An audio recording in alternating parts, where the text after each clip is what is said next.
Kalau belum subscribe juga segera ya, supaya kita bisa terus mengikuti channel ini dan sehingga channel ini bisa jadi berkat dalam hidupmu. Tuhan, Kau berumah di dalam hati dan jiwa kami. Oleh karena itu, beri kami hati yang baik dan benar ya Tuhan. Hati yang tulus dan setia. Hati yang teguh juga bagi orang-orang yang sedang lemah hatinya. Terima kasih Tuhan, kami mengasihi-Mu. Bukan kami yang mengasihi-Mu, Engkau mengasihi kami dulu. Sampaikan sabda-Mu Tuhan. Inilah umat gembala-Mu. Engkaulah gembala agung dan sejati mereka. Biarkan kami ya Tuhan, yang Kau pinjamkan dalam hidup mereka, ya Tuhan, sebagai saluran saja. Hamba berdoa, Kau urapi kami semua. Dan sembunyikan hamba di balik salib-Mu ketika sabda diberikan, biar Yesus yang berfirman. Dalam nama Yesus, haleluya. Amin. Puji Tuhan, praise the Lord. Saya senang sekali bisa menyampaikan firman Tuhan, itu suatu privilege ya. Dan jangan lupa loh, kita bisa memuji, menyembah Tuhan, itu privilege juga. Itu sesuatu sekali, jangan anggap remeh, jangan anggap murah, jangan jadi biasa. Kalau kita masih bisa berdoa, itu Roh Kudus di dalam kita. Kalau kita bisa memuji, menyembah, itu karena tingkap langit masih terbuka. Hadirat Allah yang turun menjemput kita, bukan karena kita yang gagah perkasa bisa memanjat sorga, masuk ke hadirat Allah. Itu karena tangan Yesus yang terulur bagi Anda dan saya. Saya bersyukur sekali, kita masih bisa memuji, menyembah bersama. Itu juga suatu hak istimewa. Dan sekarang di hari Sabtu malam seperti ini, malam Minggu, mari kita siapkan hati kita. Kita akan belajar sesuatu tentang gereja, karena gereja adalah tempat yang sangat penting di dalam kehidupan kita. Dan kalau Anda belum subscribe YouTube channel ini, silakan lakukan ya. You know what to do. Mari kita buka bersama-sama firman Tuhan yang akan dibagikan hari ini dari Amos pasal yang ke-8. Saya kasih judul seperti ini, sepulang dari gereja harus bagaimana. Janganlah kita itu kalau ke gereja besok kan, anak-anak Tuhan akan ke gereja. Kalau Anda belum onsite, masih terus online, padahal kerja sudah onsite, sekolah, ayo onsite ke gereja. Dan kalau kita datang ke gereja, yang kita pikirkan bukan, bagaimana rambutku sudah sisiran atau pakaian, itu juga perlu diperhatikan. Tapi lebih penting untuk bertanya, sepulang dari gereja kita harus bagaimana? Gereja itu penting sekali loh. Kenapa? Karena misalkan kalau kita datang ke gereja hari Minggu aja, belum termasuk pelayanan, kelompok kecil segalanya, persekutuan dengan saudara seiman. Kalau datang satu kali hari Minggu, 2 jam aja, 1 tahun 52 minggu, udah 100 jam lebih kita itu luangkan. Belum lagi seumur hidup sih kalau puluhan tahun, coba bayangkan. Ribuan jam kita berikan. Yang pasti gereja bukanlah tempat untuk orang pura-pura pasang topeng atau orang berdosa menyembunyikan dosanya di balik kerohanian. Bukan. Gereja itu malahan adalah tempat pertama seharusnya terjadinya perubahan hidup secara nyata. Amos pasal 8 ayat 4 sampai ayat yang ke-8 saja. Ini adalah nubuatan dari Nabi Amos di Perjanjian Lama kepada bangsa Israel, umat pilihan Tuhan. Dan dia menegur bahwa ibadah mereka itu tidak sungguh. Peringatan terhadap orang yang mengisap sesamanya itu kalimat pembuka di Alkitab kita ayat 4. Dengarlah ini, hai kamu yang menginjak-injak orang miskin dan yang membinasakan orang sengsara di negeri ini. Dan berpikir, bilakah bulan baru berlalu supaya kita boleh menjual gandum? Dan bilakah hari Sabat berlalu supaya kita boleh menawarkan terigu? Dengan mengecilkan eva, membesarkan shikal, berbuat curang dengan neraca palsu. Supaya kita membeli orang lemah karena uang, dan orang yang miskin karena sepasang kasut, dan menjual terigu rosokan. Tuhan telah bersumpah demi kebanggaan Yakub, bahwasanya aku tidak akan melupakan untuk seterusnya segala perbuatan mereka.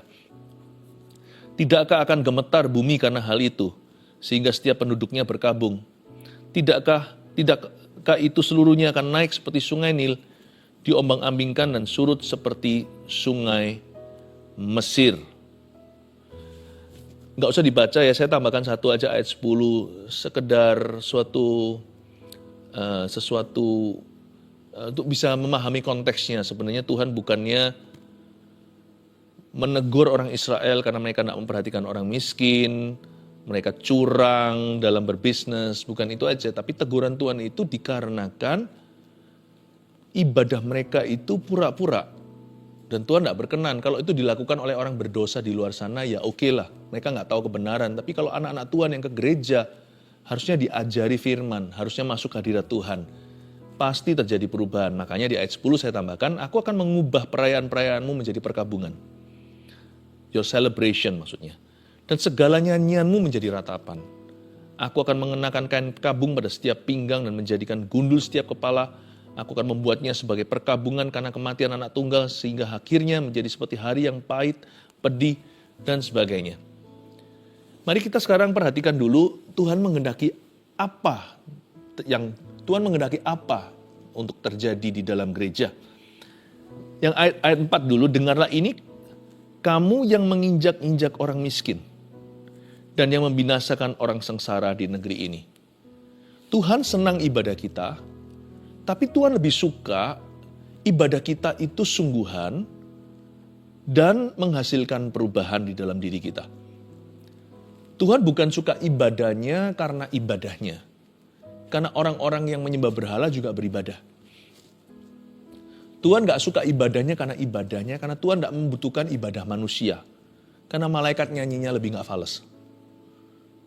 Dan juga segala ciptaan di dunia ini, burung berkicau, ya, hewan-hewan dengan suaranya yang khas masing-masing, bahkan angin berhembus, itu semuanya memuji Tuhan. Langit dan bumi, pujilah Tuhan. Seluruh cakrawala dan ciptaan itu memuliakan penciptanya. Kalau Tuhan memang mau nyanyi-nyanyian atau mau mendengarkan kata-kata yang indah, gak perlu pakai kata-kata. Coba kalau Anda dan saya pergi ke hutan atau pergi ke tempat yang alamiah, ya, alam semesta itu indah. Setiap suara-suaranya itu gak bisa dipalsu dengan teknologi. Berada di alam itu sangat refreshing, sangat menyejukkan, dan sangat menyegarkan. Bahkan sangat sehat sekali. Udaranya segar, di pegunungan, semuanya itu kanvasnya Allah, langit dan cakrawala. Segala sesuatu bunyi-bunyian itu enggak saling janjian. Nanti di sebelah situ dengar bunyinya, bunyi burung berkicau. Lalu bisa memadu dengan begitu indahnya dengan angin. Itu semuanya melodi. Itu semuanya not baloknya Tuhan. Jadi Tuhan gak suka ibadah kita karena ibadah kita. Karena manusia itu gak bisa mempersembahkan ibadah yang sempurna. Tapi yang Tuhan cari adalah sesudah kita datang beribadah, perubahan hidup kita. What God wants is justice. Apa yang Tuhan inginkan adalah keadilan. Righteousness, kebenaran. Holiness, kekudusan. Love, kasih. Joy, sukacita. Peace, damai sejahtera. To walk humbly with Him, untuk berjalan dengan kerendahan hati. To love mercy, untuk mencintai kemurahan hati. To do justly, untuk melakukan apa yang adil dan benar di mata Allah. Dan juga di mata manusia pada akhirnya. Itu yang Tuhan inginkan. Dengarlah ini. Tuhan bukan suruh kita mendengarkan hati, mendengarkan firman Tuhan. Itu seperti orang yang mendengarkan background musik ketika kita di mall contohnya. Kita dengar tapi kita gak mendengarkan sungguh-sungguh. Sambil kita belanja, sambil ngobrol, musik itu menghibur kita. Tapi kita gak memperhatikan. Tuhan gak mau kita dengar-dengaran dengan Tuhan. Seperti Tuhan punya firman itu background musik saja. Dengarlah ini. Tuhan suruh kita dengar. Hampir-hampir seperti menjewer telinga. Listen you guys. Dengarkan. Kamu yang nginjak-nginjak orang miskin. Ini Tuhan tuding umatnya loh. Ini bukan orang-orang fasik. Tapi ini adalah orang-orang benar. Kamu yang menginjak orang-orang miskin dan yang membinasakan orang sengsara di negeri itu dan berpikir, wah Tuhan baca pikiran? Iya. Ada satu Mazmur berkata begini, engkau sudah tahu pikiranku ketika aku masih jauh. Dari jauh engkau sudah membacanya. Waktu aku tidur, berbaring, waktu aku berdiri, engkau tahu pikiranku. Dan Tuhan berkata, kamu berpikir gini kan? Ayat 5. Dan berpikir, bilakah bulan baru berlalu? Supaya kita boleh menjual gandum. Di dalam ibadah aja mereka gak sepenuh hati, sepenuh jiwa kok. Waktu badan mereka ada di bait suci, pikiran mereka terus berpikir gini, kapan ini ya selesainya ya supaya gue bisa jualan? Kapan ini ya? Terus lihat jam begini, kapan ya? Kapan selesainya? Bilakah bulan baru berlalu itu jenis-jenis perayaan bangsa Israel. Mereka kan punya festival-festival yang mereka lakukan dalam nama Tuhan untuk mengenang perbuatan Tuhan. Misalnya ada juga perayaan yang mengingatkan mereka bagaimana Tuhan membawa mereka keluar, bangsa Israel keluar dari tanah perbudakan yaitu Mesir dengan membelah Laut Merah. Ada perayaan macam-macam namanya Pondok Daun, ada perayaan Passover, ada perayaan berbagai macam hal. Waktu kita dalam gereja, kita kan juga diingatkan perbuatan Tuhan. Kita bahkan menyanyikan perbuatan-perbuatan Tuhan itu. Tapi ada orang-orang yang gak sungguh-sungguh pikirannya di situ. Mereka berpikir, bilakah bulan baru berlalu? Kalau dalam gereja gak sungguh-sungguh, keluar gereja semakin gak sungguh-sungguh juga. Jangan kita asal-asalan. Kalau ke gereja beneran. Lalu mereka berpikir gini, bilakah bulan baru berlalu supaya kita boleh menjual gandum? Kata menjual di situ bukan hanya jual beli. Kalau jual beli kan nggak salah. Namanya orang berdagang, namanya orang mencari mata pencarian, mencari nafkah. Tapi kata menjual di sini bukan hanya selling, tapi overcharging. Ini beda loh. Di dalam gereja bisa ada pikiran busuk. Nanti saya mark up barang dagangan saya. Atau kalau saya belikan untuk bos saya mark up itu. Saya tambahkan sekian % supaya saya dapat keuntungan sampingan. Atau dapatkan profit ekstra. Di dalam gereja loh bisa berpikir gitu. Bilakah bulan baru berlalu supaya kita boleh menjual gandum. Supaya aku bisa overcharge customerku atau pelangganku. Harganya segitu, saya gasak dia. Atau kalau saya diberikan kepercayaan, saya tangan kanan siapa, saya mark up setinggi-tingginya. Atau dia nggak tahu bedanya. Wah, nggak boleh. Tuhan benci neraca palsu ya. Dan bilakah hari Sabat berlalu, hari Sabat orang Yahudi itu Sabtu, kalau kita di Indonesia ya, atau kebanyakan negara itu Minggu yang disepakati oleh pemerintah sebagai hari liburan. Nggak masalah sih, nggak ada hari sakral. Hari itu ya hari lah, cuman manusia yang kasih nama. Ini hari ke-6, ke-7, ke-8, pokoknya 7 hari kita istirahat. Ada di orang Yahudi, Sabtu adalah Sabat. Bagi kita hari Minggunya. Pokoknya pada waktu kita di gereja, mereka itu berpikir begini, bilakah hari Sabat berlalu? Kapan ya? Senin lagi, supaya kita boleh menawarkan terigu. Dengan mengecilkan Eva, membesarkan sikal. Ini kan markup. Berbuat curang dengan neraca palsu. Jadi bukan menawarkan terigu. Kalau Anda baca di ayat 6, supaya kita membeli orang lemah karena uang, nanti saya jelaskan. Orang miskin karena sepasang kasut, nanti saja. Dan menjual terigu rosokan. Jadi barang kadaluarsa yang mereka jual, nggak apa-apa. Kalau perlu ditempel gitu ya, di atasnya. Supaya nggak tahu. Pokoknya curang lah. Kok bisa ya umat Tuhan ke rumah Tuhan tapi curangnya nggak hilang. Ini gimana ya? Saya nggak ngerti. Apakah tapi masalahnya gini, Tuhan seolah-olah biarkan. Karena Tuhan tidak mengambil hak bebas kita. Tapi Tuhan menegur lewat nabi. Nah kalau kita tidak indahkan teguran, nanti di ujung-ujung hidup kita ketemu Tuhan. Tuhan tuh nggak akan paksa kita berbuat baik. Sebab kita ini manusia punya kehendak bebas. Kita diciptakan dalam gambar dan rupa Allah itu berarti kita punya kehendak bebas. Seperti Allah. Tapi kita bukan Allah. Kok bisa curangnya nggak hilang? Dia malah pikir begini, aku kepingin supaya hari Sabat ini berlalu, Sabtu atau Minggu itu. Supaya aku bisa menawarkan terigu, ditambahi ayat 6, terigu rosokan. Dengan mengecilkan Eva, besarkan sikal. Tak jual semahal-mahalnya barang yang nggak layak untuk diberikan. Berbuat curang dengan neraca palsu, kok bisa begitu?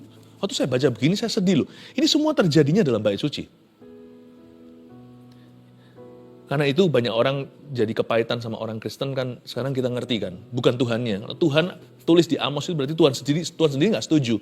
Tapi kenapa Tuhan tidak hukum mereka? Jangan tuntut hukuman lah. Kalau Tuhan hukum mereka ya Tuhan juga harus hukum kita. Berani kita dihukum sama Allah? Saya sih takut sih. Kalau kita menuding orang lain, kita menghakimi dengan takaran yang sama akan diukurkan pada kita ya kita sendiri nggak akan lolos juga. Kita sendiri nggak akan lulus. Karena nggak ada satupun di antara kita adalah orang yang benar, sungguh-sungguh benar di mata Tuhan. Kita ini dibenarkan karena iman. Kadang-kadang kita berpikir, orang kayak gitu kok nggak dihukum aja sama Tuhan, dihukum mati. Kalau dihukum mati, keseret dong kita sekalian ikut dihukum mati. Tuhan yang sabar sama semua orang, Tuhan sabar sama orang berdosa, karena Tuhan juga sabar sama kita. Lalu ayat 6, supaya kita membeli orang lemah karena uang. Membeli orang lemah karena uang. Harusnya kebalik ya, kita bisa pakai uang untuk bantu orang lemah. Tapi ini orang lemahnya jadi objeknya, uang jadi subjeknya. Orang lemahnya dijual, dialah barang dagangan, dan uang itulah idolanya, uang itulah Allahnya. Sebenarnya uang itu adalah hamba yang sangat baik, tapi Tuhan yang sangat jahat. Karena itu jadi hamba uang adalah sesuatu yang sangat mengenaskan. Cinta akan uang adalah akar segala kejahatan. Uang bukan akar kejahatan, cinta akan uang. Mencintai uang itulah akarnya segala kejahatan. Memang uang nggak bisa beli segala sesuatu, betul ya? Tapi sadarkah Anda bahwa uang bisa membeli sesuatu loh? Misalkan kalau kita punya lebih, tapi kita jangan kikir. Hasil usaha kita jikalau diberkati sama Tuhan, kita jangan pelit. Kenapa? Karena cuma-cuma kau menerimanya. Jadi payahmu nggak sebanding ngasih karunia-Nya.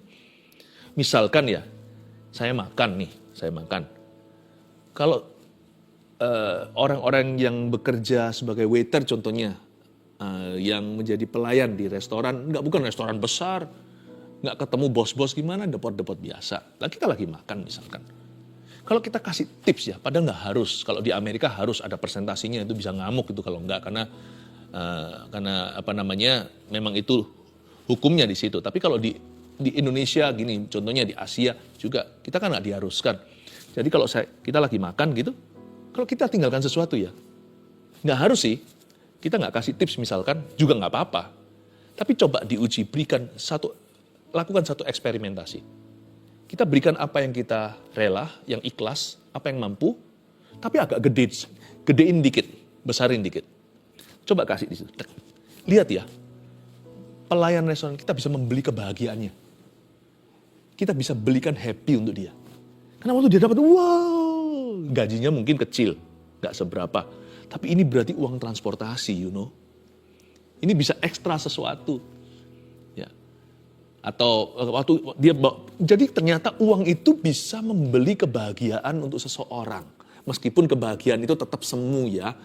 Bahagia atau sukacita sesungguhnya adalah diselamatkan oleh Tuhan. Nama kita tertulis dalam kitab kehidupan. Tapi kalau ada orang lapar, jangan bilang nanti aja yang penting masuk sorga. Dia tetap harus perlu makan. Karena meskipun sukacita sejati itu sorgawi, ada bahagia hari ini yang harus kita penuhi dalam kehidupan sesama kita. Ternyata uang itu bisa membuat someone happy. Tapi bukan hanya dengan uang aja. Jadi jangan sampai kita merasa, wah kalau membahagiakan orang tua, pasangan kita harus dengan uang, ya kan? Harus dengan berlian, aku nggak mampu beli. Enggak. Orang kalau benar hatinya itu nggak akan kebahagiaannya pada harta duniawi atau pada materi. Sometimes memberikan perhatian, lemah lembut sama orang itu lebih membuatnya happy. Tapi tidak bisa dipungkiri, tidak bisa disangkali bahwa money can also buy, bisa juga membeli sesuatu yang berguna untuk orang lain. Dan ini yang membuat Tuhan itu berbicara kepada umatnya. Kalian di gereja kok nggak ngerti hal ini? Datang ke bait suci berkali-kali kok uang tetap menjadi Allahmu atau menjadi ilah itu. Kenapa hatimu nggak berubah? Malahan berniat untuk memeras orang. Itu orang lagi kesukaran, kita kasih pinjaman dengan buah lintah darat. Kita tahu itu saudara kita. Jangankan itu orang siapa, saudara seiman aja kita harus tolong kok. Orang nggak kenal aja kita kalau bisa bantu. Ini sepupu, ini kemenakan sendiri. Ini omnya, tantenya, atau orang yang sudah seperti kerabat. Waktu dia jatuh gitu, malah justru kita tikung dia dari belakang. Percayalah, pokoknya percaya aja. You percaya sama saya, percaya. Dia percaya, wah malah justru karena dia di posisi lemah, kita take advantage atau kita ambil kesempatan dalam kesempitan dan kita ambil semua asetnya dan dia nggak bisa berbuat apa-apa. Tuhan berkata jahat tuh. Bukannya kita harusnya bantu orang lemah, tapi ini mau membeli orang lemah. All because of money, karena uang. Dan Tuhan keluhkan, kenapa Umatku nggak ngerti hal ini. Lalu Tuhan telah bersumpah demi kebanggaan Yakub, bahwasanya aku tidak akan melupakan seterusnya segala perbuatan mereka. Tuhan berkata, seharusnya kalau orang datang ke rumah Tuhan itu harus makin bangga sama Tuhannya. Dia bukan bangga sama uangnya, bukan bangga sama pencapaiannya, bukan bangga sama koneksinya, bukan bangga sama apa yang dia miliki, yang dia punya. Akulah kebanggaan Yakub. Intisari daripada ibadah adalah worship. Worship God as He is. Intisari daripada ibadah kita itu bukan acara atau program atau rundown seperti event organizer, EO, seperti setelah ini apa, pengumuman, lalu nyanyian dan sebagainya. Bukan. Intisarinya itu sentralnya adalah the people of God, umat Allah, worshiping God. Menyembah Tuhan. Dan Tuhan berkata, if you worship me, Tuhan ngomong gini sama umatnya, kalau kalian menyembah aku, kata Tuhan, kebanggaanmu hanyalah aku. Akulah satu-satunya kebanggaanmu. I am your only pride. Wow, itu dia. Dia harus makin bertambah, aku harus makin berkurang. Ya Tuhan, ku datang kepadamu Tuhan, ku serahkan seluruh keangkuhan. Waktu aku masuk hadiratmu, seluruh keangkuhanku hilang. Tidakkah akan gemetar bumi karena hal itu? Sehingga setiap penduduknya berkabung. Ini juga bicara tentang hadirat Allah kan. Kalau hadirat Allah itu sungguh-sungguh diresapi, coba pikirkan apa artinya. Hadirat Tuhan itu membuat gemetar bumi karena hal itu. Tidakkah untuk seluruhnya akan naik seperti sungai Nil diombang-ambingkan dan surut seperti sungai Mesir. Ketika hadirat Tuhan turun atas bait suci, memenuhinya di zaman Salomo mendedikasikan bait Allah. Itu imam gak bisa melanjutkan ibadah. Tidak bisa melangsungkan kebaktian. Karena tempat itu goncang. Ketika para rasul, bukan bait suci ini, waktu mereka itu lagi berkumpul bersama. Itu kan gereja. Mereka berdoa. Lalu turunlah Roh Kudus waktu Pentakosta. 120 orang itu merasakan bahwa Roh Kudus turun bukan hanya atas mereka, tapi atas tempat mereka adakan pertemuan. Tempat itu goncang. Nantinya juga terjadi gempa bumi sungguhan. Doa mereka yang tercatat, doa korporat, kedua kali setelah mereka dianiaya, setelah Petrus disesat, mereka berdoa, berikan mereka keberanian untuk memberitakan Injil. Sertai dengan tanda-tanda heran, goncanglah tempat mereka berkumpul. Ketika Paulus dan Silas berada di penjara Filipi, Kisah Para Rasul 16, gempa bumi, semua pintu penjara terbuka lebar-lebar, namun tak ada satupun nabi yang lari. Coba kalau Anda bayangkan, tidak akan gemetar bumi karena hal itu, bicara tentang hadirat Allah.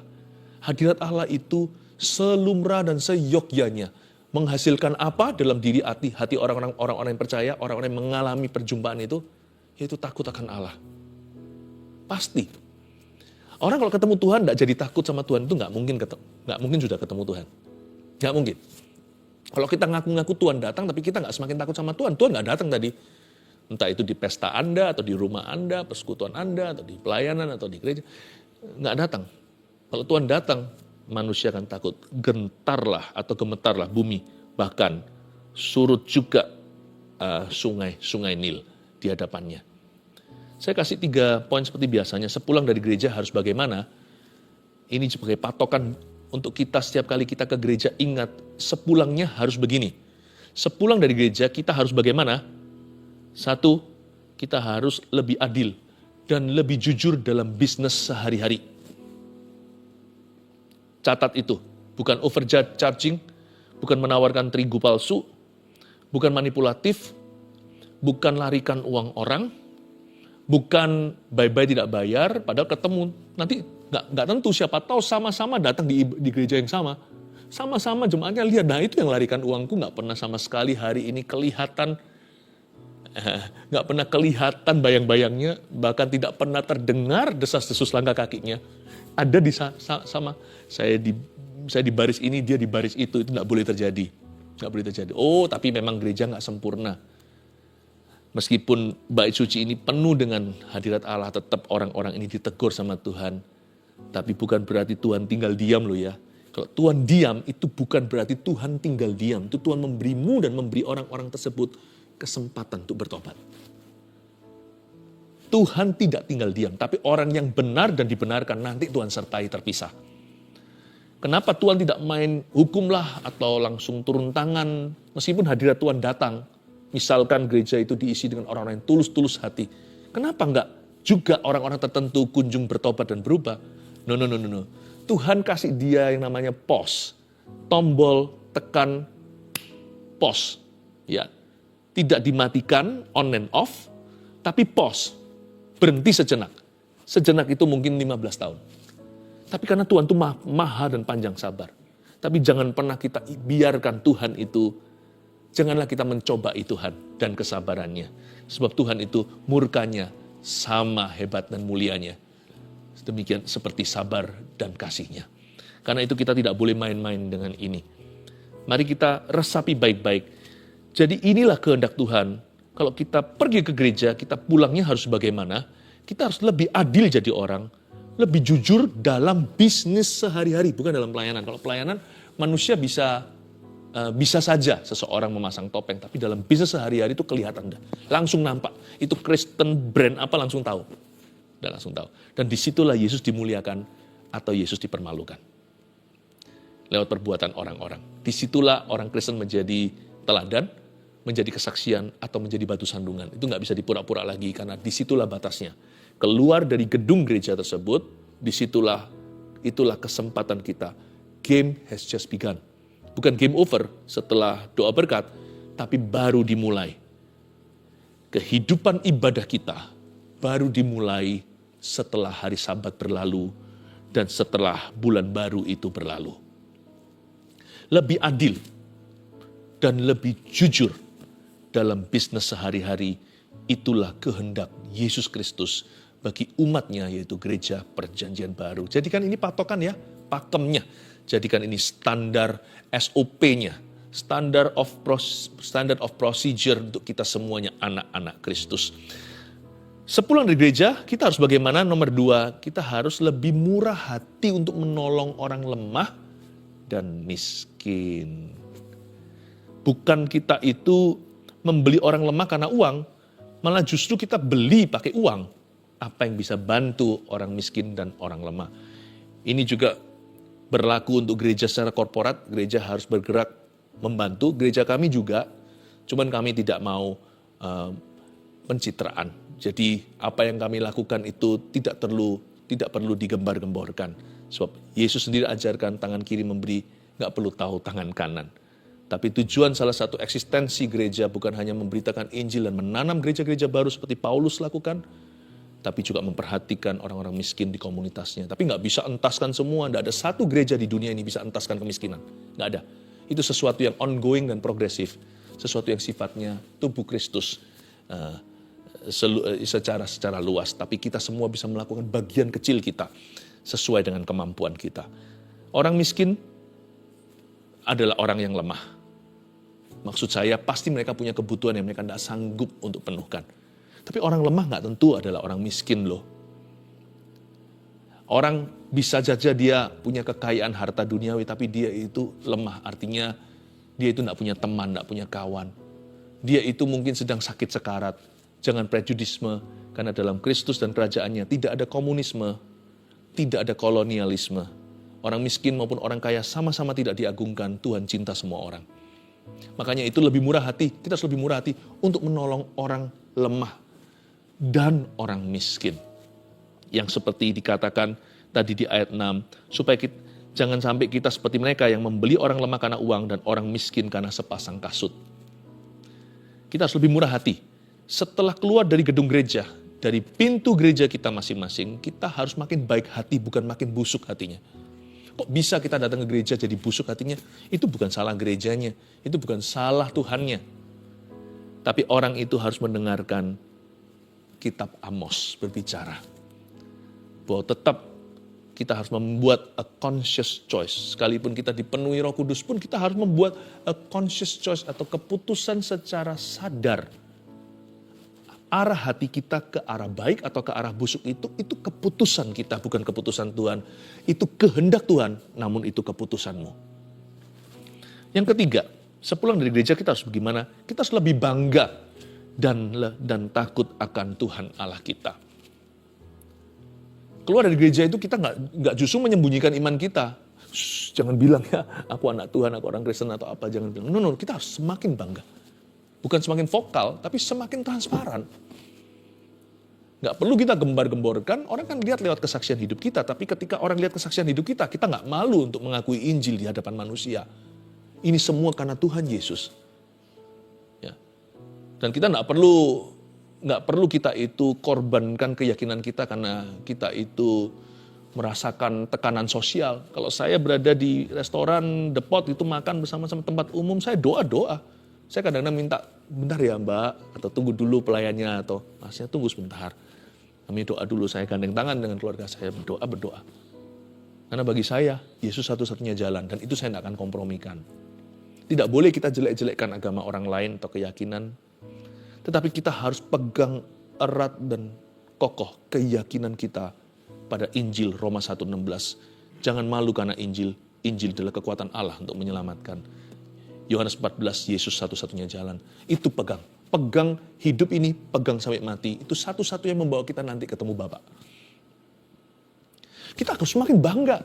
Dan bukan hanya itu, orang lain akan bangga kenal kita. Mereka belum bangga kenal Tuhan kita. Mereka akan bangga kenal kita. Itu orang yang luar biasa. Itu orang itu sungguh-sungguh rajin. Itu orang bisa dipercaya. Orang itu jujur. Pasti ada sesuatu yang mereka bisa tunjuk pada kita yang membuat mereka bangga kenal kita. Tidak seperti orang dunia, orang-orang bangga kenal sama orang itu karena orang itu famous lah, terkenal lah, atau punya segala lah. Enggak, tapi kita punya karakter-karakter yang orang-orang di dunia bisa mengakui bahwa itu sesuatu banget, itu sesuatu sekali. Aku bangga loh kenalannya. Ini orang muda yang beda, atau itu loh orang tua, lihat pernikahannya lain orang itu sama orang-orang yang lainnya lain. Cowok seperti itu udah gak ada lagi. Gak tau lah, bahasa mereka itu nanti bahasa yang mendarat sekali. Tidak perlu pakai bahasa rohani, mereka kan bisa menyebutkan kelebihanmu apa karena engkau mengikut Kristus. Sedangkan mereka sendiri belum ikut Kristus, nanti mereka akan kenal Tuhan karena kita. Itu yang disebut lebih bangga dan karena kita takut akan Tuhan. Ya, 3 hal ini, catat lagi saya review sekali lagi. Sepulang dari gereja kita harus bagaimana? 1, kita harus lebih adil dan lebih jujur dalam bisnis sehari-hari. 2, kita harus lebih murah hati untuk menolong orang lemah dan miskin. 3, kita harus lebih bangga sama Tuhan. Kita harus lebih bangga dan takut akan Tuhan Allah kita. Mari masuk sekali lagi masuk ke dalam tata kasih karunia itu, mendekati tata kasih karunia, masuk ke dalam hadirat Allah, masuk lebih dalam lagi bersama dengan kami. Terimalah berkat dari Allah Bapa yang adil, Allah Putra yang kudus, dan Allah Roh Kudus menyertai setiap umat Tuhan untuk hidup adil dan benar di jalan-jalan Tuhan. Be blessed, diberkatilah keluar masukmu, keturunan, dan juga diberkatilah lumbung-lumbungmu. Dalam nama Yesus yang percaya katakan, amin. Praise the Lord, haleluya. And there I find you in the mystery.